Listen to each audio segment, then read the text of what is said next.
Hi folks, and in today's tutorial what we're going to do is have a look at casting between actors and players.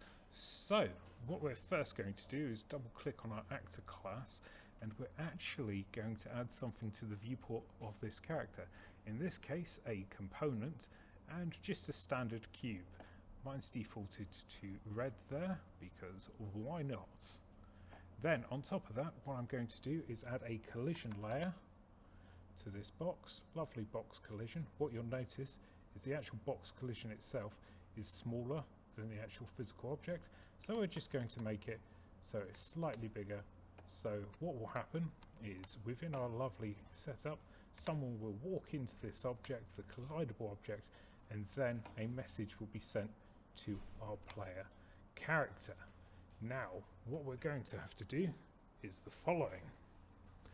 We are going to add something called a variable onto our player character. In this case we're going to create the word score, just like so, and we're going to create this as an integer and as a standard variable.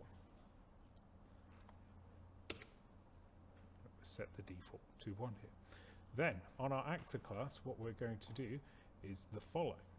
We are going to grab the box, drag and drop this into the world, and then you have a bunch of events which are actually based on the collidable, the collision of this object.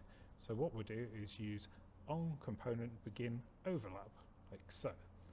With this we're going to then send a message to cast information from this actor to our player. What we're going to do is drag out and type the words cast to main player, because that's the name of the asset in this scenario.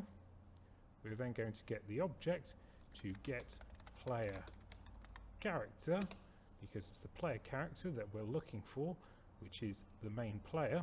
And then what we're going to do is get our score button by typing score, and we're going to actually set the score in this scenario to 10. So what should happen is when our player walks into this actor, our score should go up to 10. Just to check, what we'll do is we're going to drag in something which we shouldn't really do, but it's called an event tick, which is basically checking every single second of what the score could possibly be. So we're going to drag out, type print string, and then drag the score, get the score, and attach it to here, just for checking purposes at this moment in time of debugging. In a real game, of course, you wouldn't do that. Now let's see what happens when I walk into that trigger volume. So first of all, it's declaring a 1 because that's a set score variable. Then if I walk into this, it will then set the score to 10. Now you'll notice if I keep walking into it, it doesn't keep on adding into the score because I've told it just to set the score to 10.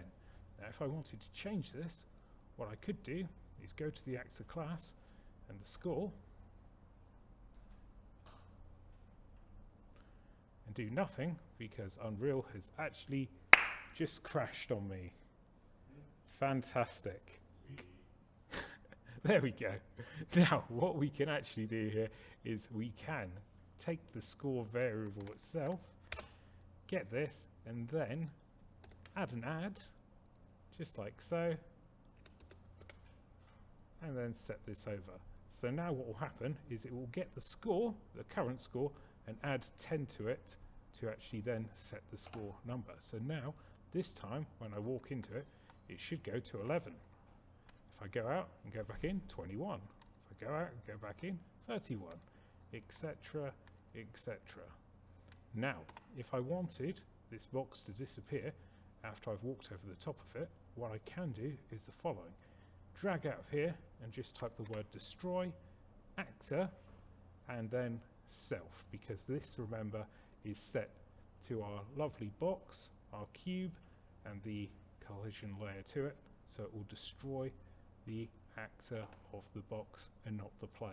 If I connected this line to this one, it would destroy the player, but we don't want to do that.